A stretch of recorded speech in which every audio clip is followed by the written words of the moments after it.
ખેડબ્રહ્મા અંબિકા માતાજીના દર્શન કરવા માટે માઈ ભક્તો ઉમટ્યા હતા। આઠમના નિમિત્તે હવનનું આયોજન પણ કરવામાં આવ્યું છે।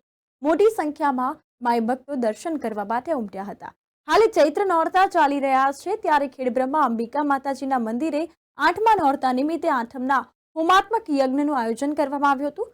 મંદિર પટાંગણમાં બ્રાહ્મણો દ્વારા શાસ્ત્રોક્ત વિધિપૂર્વક યજ્ઞ પ્રગટાવી શ્લોકોનું વિધિવત રીતે પઠન કરી યજ્ઞમાં આહુતિ આપવામાં આવી હતી। સવારે મંદિર પ્રશાસન તથા માઈ ભક્તો દ્વારા મંદિરની 108 પ્રદક્ષિણા કરી હવનના યજ્ઞની શરૂઆત કરવામાં આવી હતી। મંદિર પ્રમુખ જયદીપસિંહ રાઠોડ દ્વારા યજ્ઞની વિધિ કરવામાં આવી હતી, જે આખો દિવસ ચાલી હતી અને સાંજે 4:30 કલાકે યજ્ઞમાં શ્રીફળ હોમવામાં આવ્યું હતું। આઠમના હોમના સમાપન કરવામાં આવ્યો છે। આ દરમિયાન જો વાત કરીએ તો ત્યારબાદ અંબિકા માતાજીની આરતી ઉતારવામાં આવી અને માઈ ભક્તો દ્વારા શ્રીફળ હોમવાની શરૂઆત કરવામાં આવી હતી। આ સમયે મોટી સંખ્યામાં માઈ ભક્તો મંદિર પરિસરમાં ઉમટ્યા હતા। આઠમનો હવન હોવાના કારણે માતાજીના દર્શનનો લાભ લીધો હતો અને આમ મંદિરમાં આઠમના હવનનું અનેરું અને આગવું મહત્વ રહેલું છે।